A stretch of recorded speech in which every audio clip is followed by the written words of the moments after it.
Dámy a páni, dovoľte mi privítať vás na dnešnej tlačovej konferencii Slovenského národného múzea, ktorá je venovaná jednej z najdôležitejších kultúrnych tém na Slovensku – rekonštrukcii hradu Krásna Hôrka.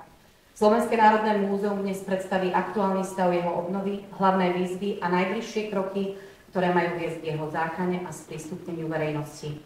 Slovo najskôr odovzdám generálnej riaditeľke Slovenského národného múzea pani doktorke Andrii Predajňovej, ktorá priblíži kontext a priority vedenia Slovenského národného múzea. Po jej vystúpení dostane priestor hlavný projektant obnovy hradu inžinier Marian Remenár, ktorý predstaví technické a odborné aspekty rekonštrukcie. Pani generálna riaditeľka, nech sa páči. Ďakujem veľmi pekne, prajem vám všetkým dobrý deň. Som rada, že ste prišli. Dovoľte mi, aby som verejnosti adresovala na úvod jednu otázku. Čo vie verejnosť o rekonštrukcii hradu Krásna Hôrka? Vieme to, že hrad 10. marca 2012 vyhorel. Vieme to, že sa rekonštruuje. Vieme to, že hrad mal byť sprístupnený už v predchádzajúcich rokoch. Verejnosť počúvala prísľuby o tom, že hrad Krásna Hôrka sa otvorí v roku 2017, potom to malo byť v roku 2021, 2023, 2024, rok 2025. Hrad Krásna Hôrka, pripomínam, je pýchou Gemera. Hrad Krásna Hôrka patril medzi najzachovalejšie a najnavštevovanejšie hrady na Slovensku. Aký je aktuálny stav hradu Krásna Hôrka? Ak dovolíte, v tejto prezentácii veľmi stručne. Hrad Krásna Hôrka ani po 13 rokoch od požiaru stále nie je kompletne zrekonštruovaný a nie je sprístupnený pre verejnosť. Hrad Krásna Hôrka zápasí 10 rokov s problémom, ktorým sú neskolaudované strechy na dolnom a strednom hrade. Iba pre ilustráciu, dolný, stredný hrad. Problémom je statika krovov a niektoré sú v havarijnom stave. A horný hrad, to je tá najvrchnejšia časť, bol najviac zasiahnutý požiarom v marci 2012 a do dnešného dňa sa na hornom hrade nevykonali žiadne rekonštrukčné práce. Poďme ďalej. Toto sú zaujímavé zábery. Takto vyzeral hrad po požiari. Zľava máte dolný hrad, ktorý zostal bez akéhokoľvek zásahu požiarom, pretože najviac poškodené požiarom boli strechy a horný hrad. Vidíte ho aktuálne na pravej strane. Vľavo dole je stredný hrad, tam sa nám prepadla klenba v kongresovej sále. Aktuálny stav, zrekonštruované interiéry a dole naľavo máte zachytený po požiari horný hrad, ktorý bol najviac zasiahnutý požiarom. A takto vyzerá horný hrad aktuálne. O hornom hrade ešte budem hovoriť. Kto hovorí, že rekonštrukcia hradu Krásna Hôrka je v poriadku, tak buď nemá presné informácie, alebo zavádza. Najskôr som musela zistiť, čo sa stalo, prečo hrad Krásna Hôrka po 13 rokoch stále nie je otvorený a sprístupnený verejnosti a najmä prečo sa to stalo. Z môjho pohľadu sa potom podpísali 2, respektíve 3 kľúčové faktory. Ak dovolíte, stručne vás s tým oboznámim. Poprvé, keby sa rekonštruovalo len to, čo poškodil požiar, tak hrad Krásna Hôrka mohol byť otvorený pre verejnosť už po 3, respektíve 5 rokoch. Pretože, ako som spomenula, poškodené boli strechy a horný hrad, to je tá najvyššia časť. V roku 2015 sa však zrodil jeden zámer. Zámer využiť tento požiar a pustiť sa do komplexnej obnovy hradu Krásna Hôrka.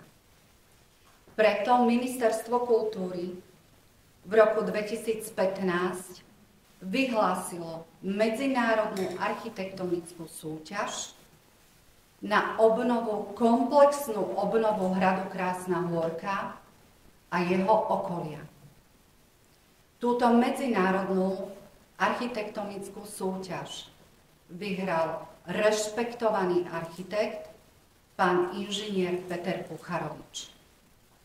Slovenské národné múzeum s ním v roku 2016 uzatvorilo zmluvu a podľa tejto zmluvy mal pán inžinier Kucharovič pripraviť komplexnú projektovú dokumentáciu pre obnovu hradu Krásna Hôrka. Teda v roku 2018 mala byť pripravená komplexná projektová dokumentácia na obnovu hradu Krásna Hôrka. To znamená všetko nakresliť, zabezpečiť, aby sa podľa toho dalo opravovať. Ale tu dochádza k jednému bodu zlomu. Slovenské národné múzeum v októbri 2017 odstupuje od tejto zmluvy s pánom inžinierom Kucharovičom a ešte predtým v auguste v roku 2017 si zakladá vlastné projekčné oddelenie. Čo to znamenalo? Znamenalo to v prvom rade. Slovenské národné múzeum kvôli tomuto kroku mení svoju zriaďovateľskú listinu. Slovenské národné múzeum nikdy nemalo skúsenosť s takýmto projekčným oddelením a bola to vlastne novinka. To znamená, pán inžinier Kucharovič je nahradený novým tímom mladých ľudí, ktorí v auguste 2017 prichádzajú do Slovenského národného múzea a vlastne mali robiť tú prácu, ktorú mal za 2 roky urobiť pán inžinier Kucharovič, víťaz medzinárodnej architektonickej štúdie Ministerstva kultúry. Títo 5 ľudia, ktorí prichádzajú do Slovenského národného múzea, nemali skúsenosti s obnovou národných kultúrnych pamiatok, mnohí neboli autorizovaní a ich odborným garantom sa stáva Slovenská technická univerzita v Bratislave. Výsledok? Keby sa umožnila realizovať architektonická štúdia víťaza medzinárodnej architektonickej súťaže pána inžiniera Kucharoviča, tak by pripravil túto projektovú dokumentáciu na kľúč za takmer 1 200 000 za 2 roky.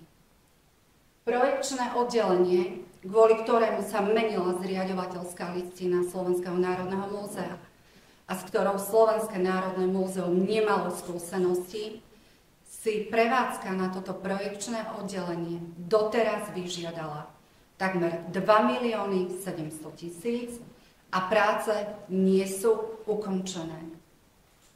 Toto sú čísla, toto sú fakty. Keď som mala možnosť sa oboznamovať s procesom, ako k tomuto došlo, tak poviem to veľmi tak z ľudského hľadiska. Ľudský ma veľmi mrzí to, čo sa udialo pánu Kucharovičovi a ľudský ma veľmi mrzí to, čo sa dialo okolo pána Kucharoviča. Chcem povedať, že ja pána Kucharoviča nepoznám, nikdy som sa s ním nestretla, nekontaktovala, ani som s ním nehovorila. A teraz vyústenie celého projekčného oddelenia je také, že toto projekčné oddelenie sa minulý rok v Slovenskom národnom múzeu rozpadlo. Jednoducho povedané, keď vám nemá kto kresliť, projektovať, tak sa nemá ako ďalej obnovovať Krásna Hôrka. Tretí kľúčový bod, ktorý zohral dôležitú úlohu pri manažovaní obnovy Krásnej Hôrky. V roku 2016 prechádza manažment obnovy hradu Krásna Hôrka do rúk 2 zamestnancom Múzea Betliar. Generálny riaditeľ Slovenského národného múzea Branislav Panis v roku 2016 odovzdáva plnú moc vo veci manažovania obnovy hradu Krásna Hôrka riaditeľovi Múzea Betliar, potom jeho nástupkyni, a keď som 25. novembra 2024 nastúpila do Múzea Betliar na zastupovanie počas neprítomnosti pani riaditeľky Mátovej ako poverená zastupujúca riaditeľka, tak toto poverenie na plnú moc vtedy prešlo aj na mňa. Nevedela som, do čoho idem, čo ma čaká, a táto plná moc automaticky prešla na mňa. Chcem povedať slovenskej verejnosti, že 20. februára 2025, po necelých 3 mesiacoch, pretože od polky decembra do polky januára sa na hrade nerobilo, som sa sama vzdala tohto plnomocenstva. Som sa sama vzdala tohto plnomocenstva. Navnímala som modus operandi a som povedala, že takto sa obnovovať Krásna Hôrka nemôže a nesmie. Potom je tu tretí človek, hlavná projektová manažérka obnovy Krásnej Hôrky, interná zamestnankyňa Múzea Betliar, ktorá mala obnovu Krásnej Hôrky de facto v rukách 10 rokov.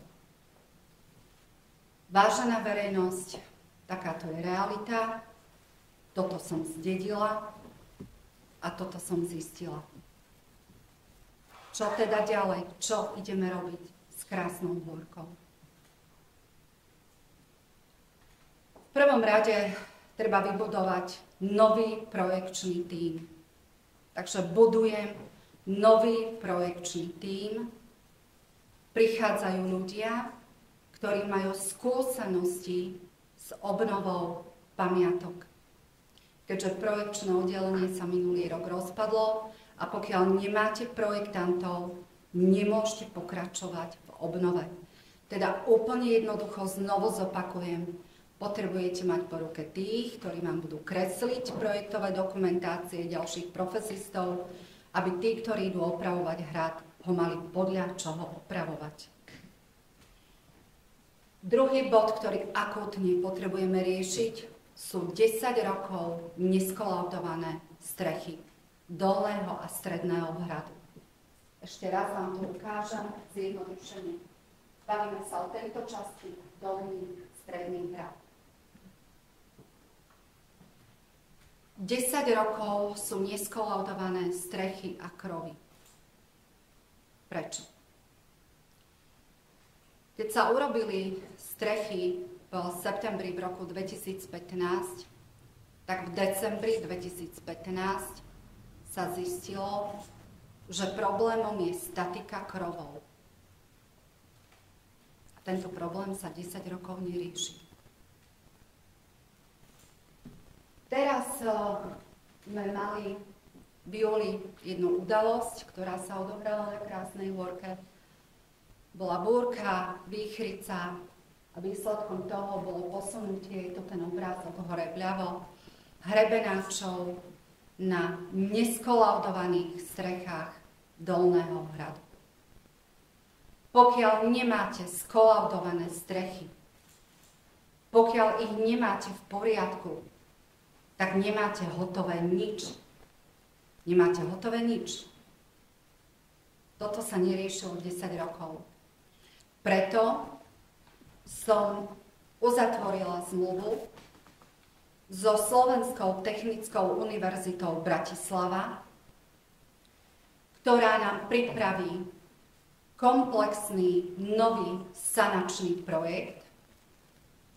To znamená, že to nebude len posúdenie nejakej statiky, ale sa vypracuje projektová dokumentácia, podľa ktorej sa budú opravovať tieto krovy, ktoré sú niektoré v havarijnom stave.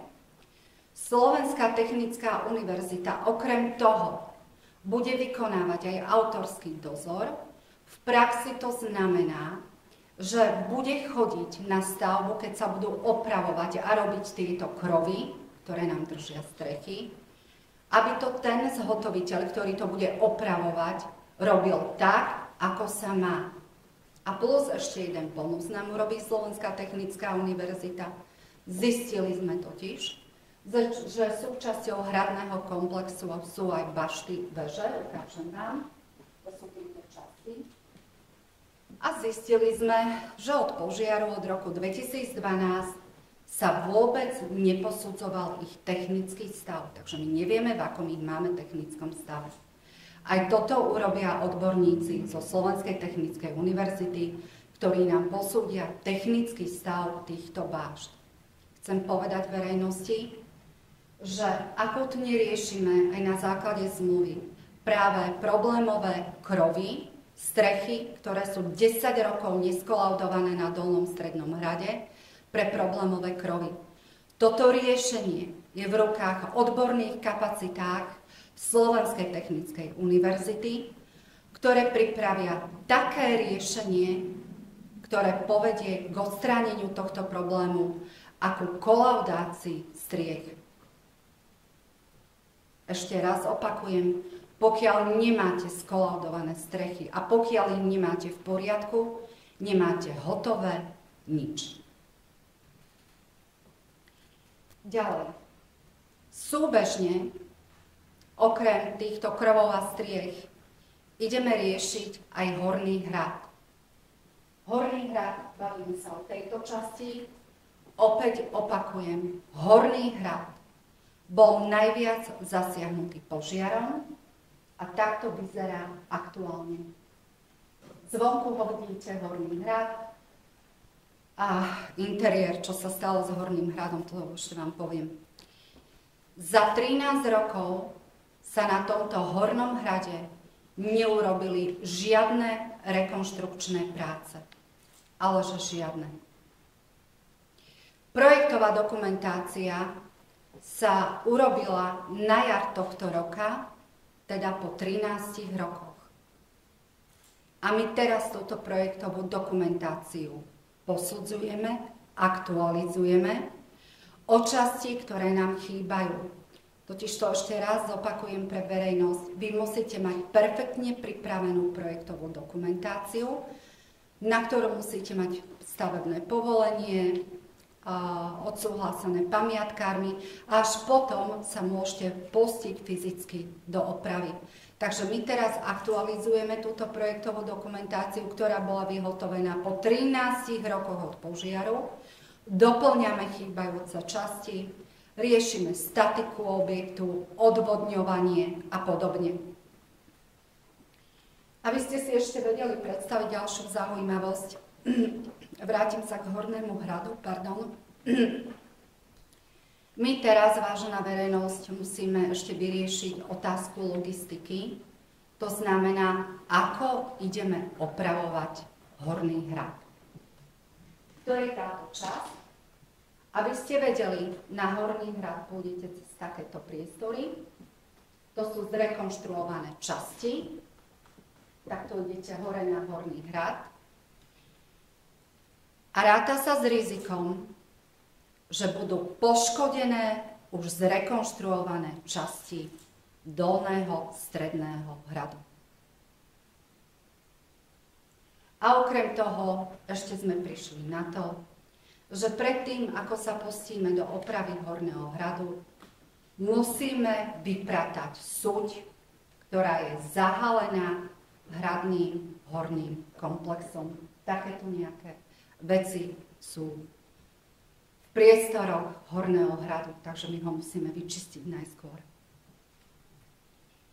Takže, rezume, čo ideme robiť? Ideme robiť súbežne niektoré veci. Poprvé, v prvom rade ideme riešiť krovy, strechy, tie má na starosti Slovenská technická univerzita, pripraviť komplexnú projektovú dokumentáciu, podľa ktorej sa budú opravovať krovy na Dolnom a Strednom hrade, pretože pre statiku krovov nie je možné 10 rokov skolaudovať strechy. A keď nemáte strechy, nemáte nič, nemôžete nič kolaudovať. Takže toto má na starosti Slovenská technická univerzita. Riešenie je naozaj v rukách najväčších kapacít, aké máme na Slovensku, a ich riešenie povedie definitívne k vyriešeniu tohto problému a ku kolaudácii Dolného a Stredného hradu, teda týchto stried. Ďalej súbežne sa rieši Horný hrad. Spúšťame v najbližších dňoch práce, ktoré odstránia túto sutinu, aby sa vôbec dalo niečo robiť na Hornom hrade, ktorý bol, podotýkam znovu, najviac zasiahnutý požiarom a vôbec sa na ňom nevykonali žiadne rekonštrukčné práce. Takže budeme ešte odpratávať aj túto suť, ktorú vidíte na týchto obrázkach. Poďalšie chcem povedať, že toto celá rekonštrukcia obnovy Krásnej Hôrky poukazuje na skutočnosť, že celá obnova sa robila nelogicky a nesystémovo. Robila sa z dola nahor a nie z hora nadol, tak ako sa to malo robiť. Pretože teraz pri oprave Horného hradu, ako aj pri oprave krovov, je riziko, že sa poškodia už zrekonštruované časti. A to sú opäť finančné náklady plus. A zároveň nás čaká aj odstraňovanie škôd. Tuto máte napríklad záber, stredný obrázok, Dolný hrad, ktorý exteriér, interiér je urobený, boli búrky v auguste, v septembri a sme zistili, že nám zateká voda do zrekonštruovaných interiérov. Dôsledok toho, že sa neriešil ani odkvap dažďovej vody, je obrázok vľavo, časť Stredného hradu, tzv. Františkino múzeum, vidíte veľké mokré časti.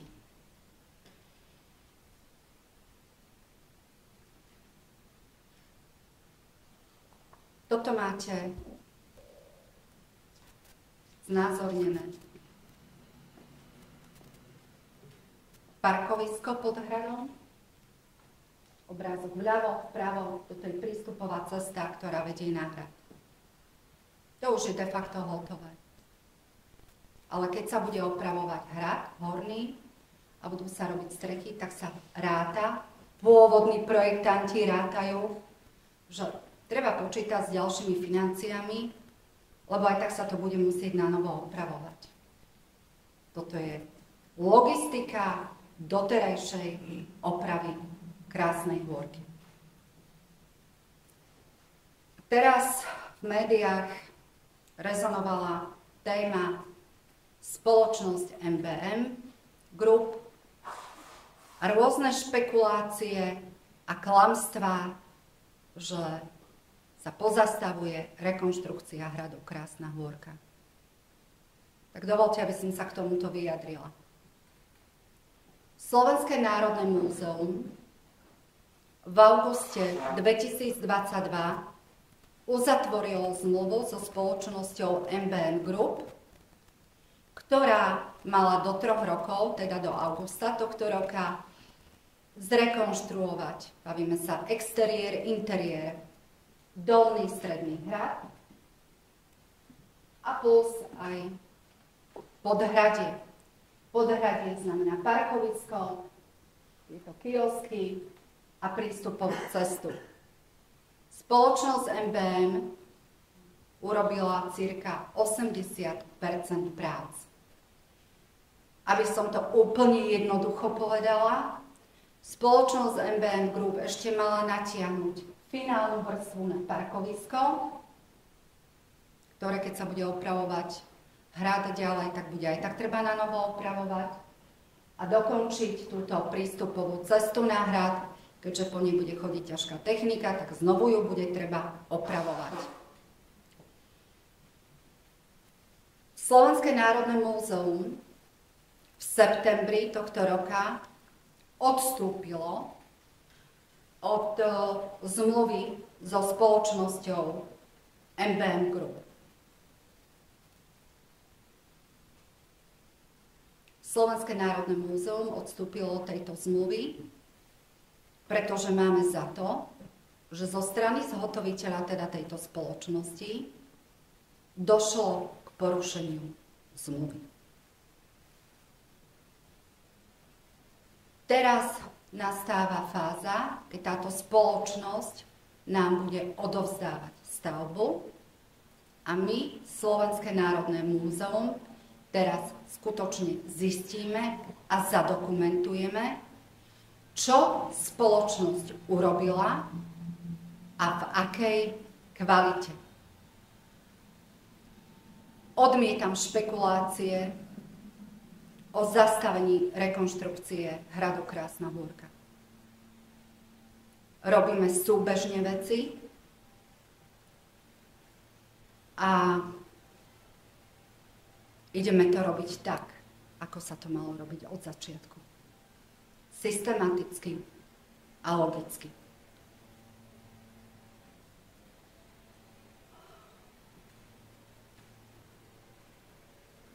Po tom, čo tu teraz odznelo, ešte si niekto myslí, že obnova Krásnej Hôrky je v poriadku? Obnova hradu Krásna Hôrka si doteraz vyžiadala 25 miliónov eur. Vláda Slovenskej republiky v roku 2019 vyčlenila na obnovu Krásnej Hôrky 35 miliónov eur. Už niekoľko mesiacov sa vykonáva kontrola rekonštrukcie hradu Krásna Hôrka zo strany Najvyššieho kontrolného úradu. Zároveň sme podali aj trestné oznámenia a nie je vylúčené, že tieto trestné oznámenia budú aj pribúdať. Chcem opäť pripomenúť verejnosti a všetkým kompetentným, že Krásna Hôrka je pýcha Gemera.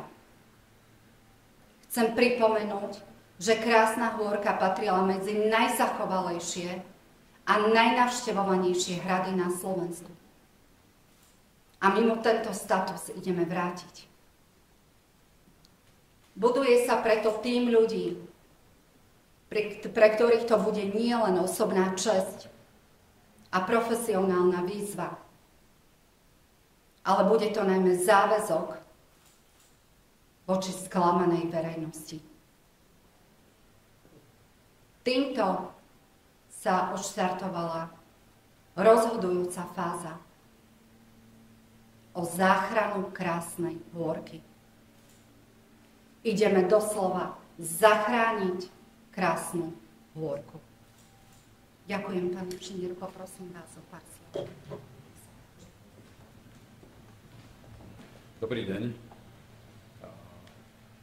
Z pohľadu misie, ktorú máme my na starosti ako hlavní inžinieri projektu, v podstate by som veľmi zjednodušene povedal, že môžem len doplniť slova pani riaditeľky, ktorá tie hlavné body odprezentovala takmer dopodrobna. Pravdou ostáva to, že tentokrát musíme aj my v prvom rade zasanovať strechy na dolnom a spodnom hrade, ktoré sú v havarijnom stave. Dnes sú okrem statických problémov na tých strechách problémy aj charakteru napadnutia červotočom a podobne. Dorábajú sa v tejto fáze pasportizácie objektov, dorábajú sa posúdenia, ktoré pomôžu a sú štartovacími dokumentami pre riadne spracovanie projektovej dokumentácie tejto sanácie. Po dokončení budú pripravené do verejného obstarávania a môže sa začať s realizáciou týchto častí tak, aby sa aj teda zhotovené časti dolného a spodného hradu dali skolaudovať. To je v podstate úloha, ktorú riešime dnes v tomto čase. Paralelne s ňou rovnako riešime aj časť hornú. už nevieme ísť logikou správnou, že začneme od hora smerom dole, musíme to riešiť naraz. Posudzuje sa v hornej časti projektová dokumentácia aktuálna, ktorej vieme, že niektoré časti chýbajú, ktorej vieme, že niektoré časti sú navrhnuté nerealizovateľne. Na to, aby sa tá projektová dokumentácia dala dokončiť, tak sa opätovne zrealizovali základné merania, vstupné posudky, ktoré sa mali robiť pred, nazvem to, x rokmi a do dnešného dňa nie sú. Ako náhle bude projektová dokumentácia pripravená do verejného obstarávania, pokračuje sa v procese realizácie.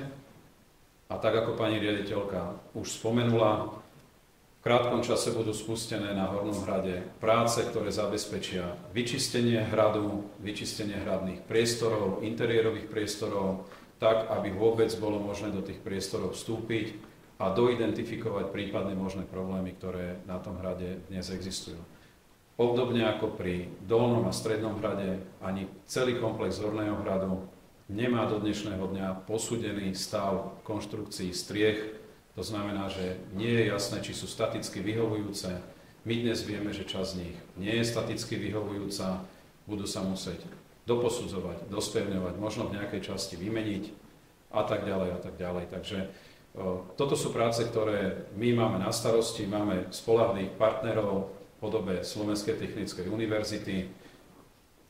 Na stave riešime pravidelné vstupy, obhliadky a v tomto smere budeme pokračovať ďalej tak, aby v krátkom čase jednak tie práce mohli začať a samozrejme paralelne s tým sa dokončili dokumentácie na Spodnom, Strednom hrade a takisto aj na Hornom hrade, kde nás čaká samozrejme výzva v riadnej logistike tej rekonštrukcie, pretože nie je možné, aby Spodný a Stredný hrad počas rekonštrukčných prác na Hornom hrade, akokoľvek boli tieto časti dotknuté, poškodené, na tom pracujeme momentálne takisto. Takže to je z mojej strany asi všetko. Ďakujem pekne. Ďakujem veľmi pekne za vystúpenie, dámy a páni, a teraz je priestor na vaše otázky k téme. Mikrofón poprosíme, kolegyňa. Poprosím, aby ste uviedli aj médium, z ktorého ste.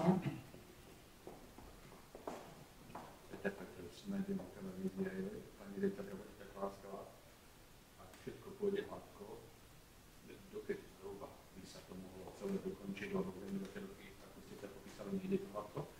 A vy alebo váš pán kolega, koľko ľudí teraz reálne tam pracuje, plus minus zhruba, aby si ľudia vedeli predstaviť, že aký je tam čudujú. Ďakujem. Ďakujem pekne za otázku.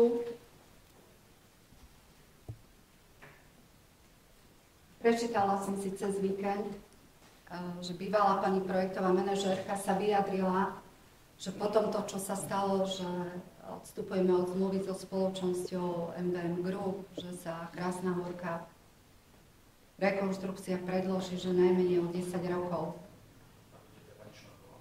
No, tak to beriem so úsmevom. Dobre. Ja vám dnes nepoviem, že zajtra ideme prestrihávať pásku, ale aj z toho, čo tu bolo odprezentované, vidíte, že nám záleží na Krásnej Horke a robíme veci súbežne. Takže napríklad, čo sa týka tých striech, krovov, jeden výstup očakávaný od Slovenskej technickej univerzity v polke novembra, ďalší do konca januára. Potom následne sa spustí verejné obstarávanie, ak to pôjde hladko, ja predpokladám, že už na jar sa začnú robiť strechy, súbežne v tom období sa začne robiť aj Horný hrad, pretože aktualizáciu projektovej dokumentácie na Hornom hrade očakávame do konca októbra, ale my medzi tým budeme potrebovať nejaké 3-4 mesiace, aby sme to vyčistili, spustí sa verejné obstarávanie a ja verím, že už na jar sa budú robiť súbežne tieto veci. Takže ak nám ešte nevypadnú nejakí kostlivci, poviem to tak, pretože máte tu plno kostlivcov, tak verím, že to bude rýchlo, že to bude za menej ako 10 rokov. Ja mám predstavu, ale teraz ju nepoviem, ale sľúbim slovenskej verejnosti, že vás budem priebežne informovať o obnove Krásnej Horky. Ešte... Teraz tam bola tá spoločnosť MBM Takže teraz ide o odovzdanie stavby. Podľa zmluvy plynie 30-dňová lehota, to znamená, my teraz musíme všetko zdokumentovať. Oni musia odovzdať tie veci, musíme zistiť, v akej kvalite je to. A poviem to tak, my teraz potrebujeme kresliť, doprojektovávať veci, aby sme potom mohli odštartovať súbežne procesy, aby potom tam bol čulý ruch. Lebo bez toho nemôžete sa pohnúť ďalej. Dobrý deň, Vrhová Slovenská televízia. Ja som sa chcela kolegyne opýtať, vy ste hovorili o podozrení, že MBM Group porušila nejakú zmluvu. Viete k tomu dať nejaké bližšie informácie, že ako ju mala porušiť? A ešte tu mám takú doplňujúcu informáciu. MBM Group uvádza, že má nezaplatených 3 milióny eur. Či sa viete, ako to vyjadriť? Čo sa týka stanoviska MBM Group, ktoré som mala možnosť zachytiť cez médiá, tak k tomu by som sa vyjadrila stručne. Máme za to, že spoločnosť MBM Group porušila zmluvu, preto došlo k odstúpeniu. Tým, čím argumentujú, že majú nejaký papier ohľadom subdodávateľov, tak Slovenské národné múzeum takýto papier nemá. Nemáme ho v registratúre, takže z našej strany došlo k tomuto porušeniu a argumenty sú na našej strane, tomu pevne verím. A chcem povedať, že aj my máme perfektný tým právnikov. Ale k porušeniu akému presne? Oni tam spomínajú, že neohlásili subdodávateľov, oni argumentujú tým, že majú nejaký papier. My takéto niečo nemáme v Slovenskom národnom múzeu, v múzeu Betliar takéto niečo nie je, pozerali sme v registratúre, takže ja by som to nechala už teraz na právnikov, ale trváme na tom, že došlo k porušeniu zmluvy zo strany zhotoviteľa.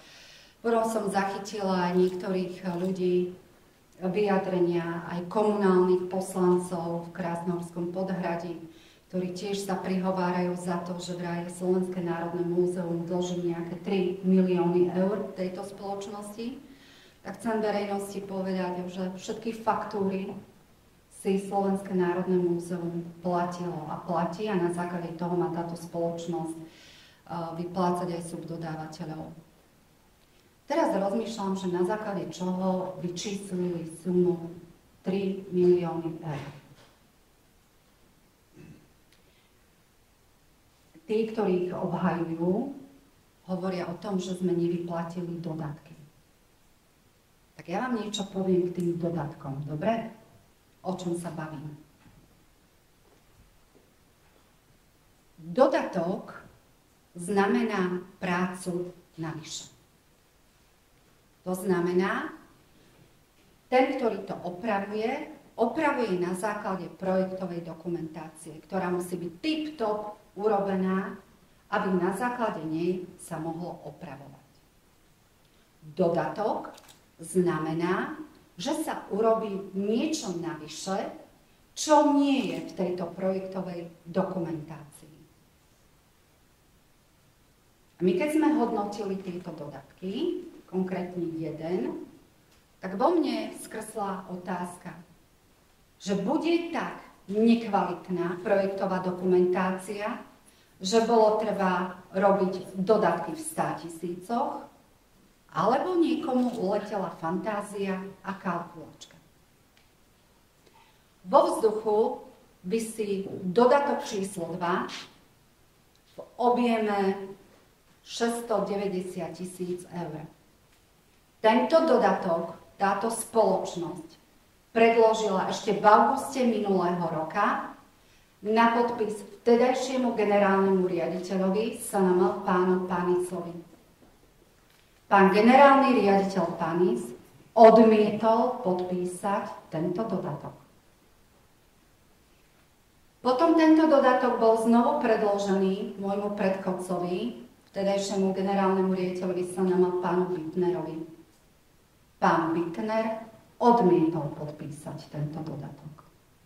A tento dodatok bol predložený aj mne, sme zanalyzovali a takisto som odmietla podpísať tento dodatok. Viacej nepoviem, ale poviem pre ilustráciu. Dodatok, zmeny, financie navyše. V projektovej dokumentácii bolo uvedené, že má byť daný turniket v hodnote vyše 6 000 eur.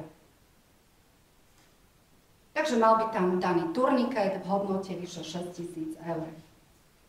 Zrazu došlo k zmene, nevieme z akého dôvodu, že nedá sa tam turniket za 6 000 eur, ale za 37 000 eur. Chápeme sa?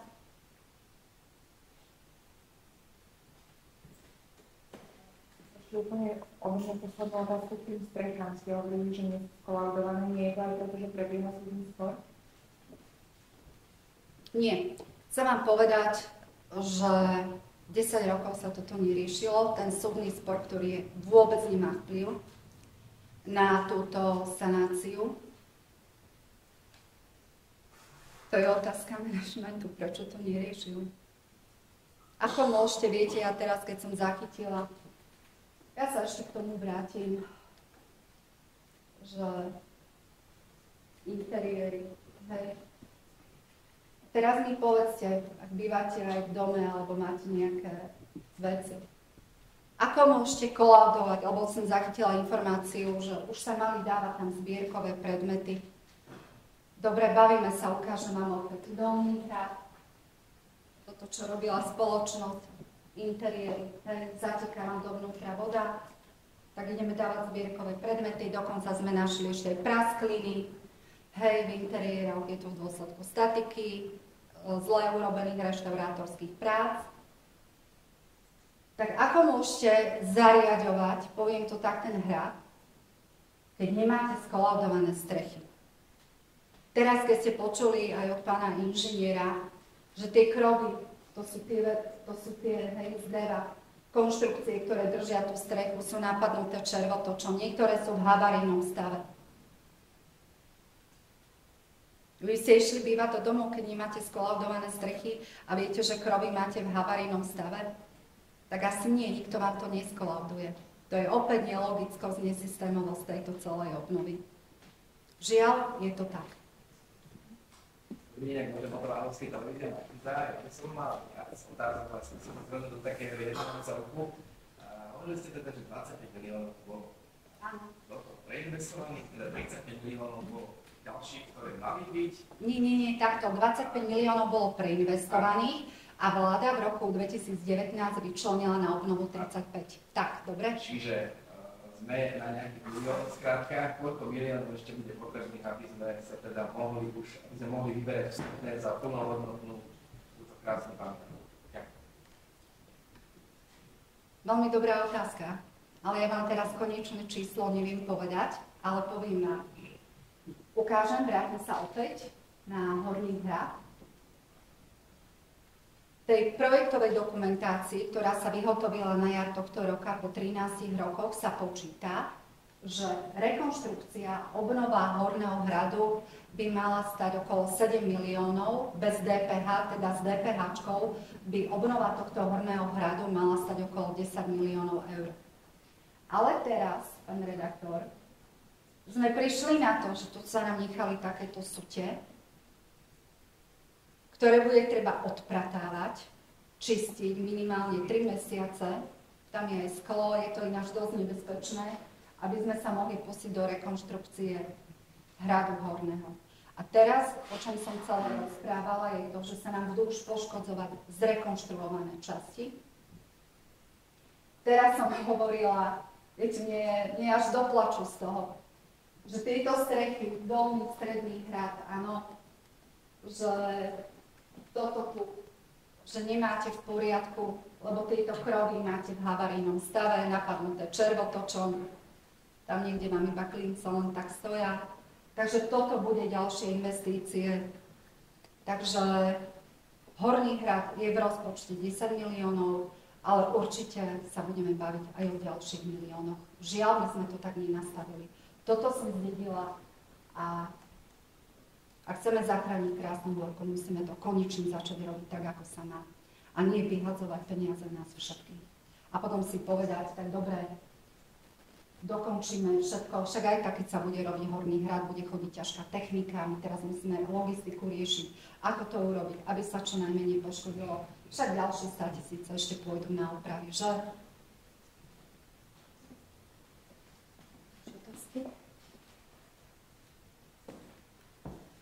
Dámy a páni, už nie sú ďalšie otázky. Nech sa páči. Ak dovolíte ešte na záver, dovolím si ja teraz tak trošku osobne vystúpiť. Chcem naozaj ubezpečiť verejnosť, že vyvíjame maximálne úsilie, aby sme zachránili krásnu Hôrku a aby bola čo najskôr sprístupnená pre vás, pre verejnosť, pre nás. Nech sa moji kolegovia zo SNM na mňa neurazia, lebo pod Slovenské národné múzeum spadá 18 múzeí. Ale krásna Hôrka má pre mňa špeciálne miesto. Sú to pre mňa vysokoškolské časy, keď som lektorovala a chodila hore do toho kopca. Bola to krásna práca. A my status tej pýchy Gemera musíme vrátiť krásnej Hôrky. Ja viem, že spoločnosť je polarizovaná, ale skúsme túto záchranu krásnej Hôrky brať tak, že je to niečo, na čo budeme spoločne dohliadať. Chcem aj vás, vážení novinári, poprosiť, zaujímajte sa o krásnu Hôrku. Neuskromnite sa len informáciami, ktoré máte od vašich regionálnych redaktorov. O tom sa môžeme pobaviť neskôr. A na záver chcem povedať ešte jednu vec. Pred môjim nástupom do múzea Betliar sa zo strany niektorých zamestnancov aj bývalých odštartovala koordinačná, diskreditačná kampaň na moju osobu. Ja viem aj prečo. Na druhý deň som pochopila, že tie nitky budú viesť ku krásnej Hôrke. Prečítala som si v niektorých médiách špinavosti, očierňovanie na moju osobu. To vás malo tak psychicky zlomiť. Chcem povedať slovenskej verejnosti, že sťažnosti, ktoré na mňa podali bývalí zamestnanci, ide o koordinovanú skupinu, ktorí si medzi sebou dosvedčia čokoľvek navzájom, má tento záver. Vzťahy na pracovisku, keď som pôsobila ešte v múzeu Betliar, preveroval inšpektorát práce Košice, ktorý skonštatoval, že som nič neporušila. Tak písali ďalšiu sťažnosť. Inšpektorát práce znovu preveroval pracovnoprávne veci vzťahy počas môjho pôsobenia v múzeu Betliar. Druhýkrát skonštatoval, že som nič neporušila. Vzhľadom na to, že som sa z múzea Betliar presunula do Bratislavy, do Slovenského národného múzea, tak zase jedna sťažovateľka písala na mňa sťažnosť, ktorú preverovalo Ministerstvo kultúry s výsledkom: sťažnosť je neopodstatnená. A potom prídete na konci dňa na to, že jedinou sťažovateľkou je bývalá projektová manažérka obnovy hradu Krásna Hôrka. A na záver posielam pozdrav do Inštitútu ľudských práv a pozdravujem aj niektorých novinárov. Viete, ja už si tu pripadám ako vyšetrovateľ, lebo ja keď sa postavím a hovorím, tak ja hovorím fakty. Ale tu niektorí novinári, ktorí nehľadajú pravdu, lebo ju vlastnia, tak fungujú štýlom JPP, to znamená jedna pani povedala. Žiadne overovanie informácií. Keď som koncom marca mala tlačovú besedu na Ministerstve kultúry a informovala som o fungovaní múzea Betliar cez isté občianske združenie, tak Inštitút ľudských práv vyhlásil do médií, že dnes sme na mňa ako na moju osobu, podali trestné oznámenie na generálnej prokuratúre pre údajné nejaké fyzické nevhodné kontakty. Tak sme čakali pol roka, že kto si ma teda ide predvolať, hej, keďže som mala byť akože osoba, voči ktorej sa malo viesť konanie, podozrivá, alebo ako by som to nazvala. Pol roka nikto nič.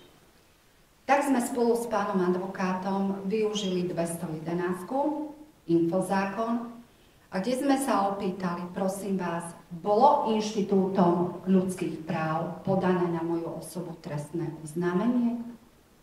A aký je stav konania v tejto veci? Odpoveď z generálnej prokuratúry bola: na moju osobu Inštitútom pre ľudské práva nebolo podané žiadne trestné oznámenie. No a takto si tu na Slovensku žijeme. Keby sme žili v slušnej spoločnosti, tak niektorí novinári takéto veci ani nepúšťajú von. Keby sme žili v slušnej spoločnosti, tak Inštitút ľudských práv sa bezodkladne po tejto tlačovke ospravedlní. A keby sme žili v slušnej spoločnosti, tak tí novinári, ktorí sa podieľali na tejto špinavej kampani voči mojej osobe, tak by sa ospravedlnili a zverejnili informácie, ktoré som teraz na záver odprezentovala. Pretože najlepšie je niečo pustiť do médií, zastrešiť sa generálnou prokuratúrou, tak mali ukázať to trestné oznámenie, že? A použiť slovíčko údajne. Viete, mne to pripomína scénu z jedného filmu. Bol istý taliansky manželský pár, ktorý bol veľmi klebetný. Prišli za kňazom Filipom Nérim, to je film o Filipovi Nérim. A on zistil, akí sú ľudia a im povedal: zoberte si hus, choďte s tou husou okolo námestia, trhajte perie a potom príďte za mnou. Tak oni to urobili, títo manželia, prišli za tým Filipom Nérim, doniesli mu vyškobanú hus a vraveli mu: tu je, nech sa páči. A Filip Nérim povedal: no a teraz znovu obíďte námestie a zbierajte toto perie. A oni povedali: ale veď my to nevieme pozbierať, lebo fúkal vietor a to celé rozfúkalo.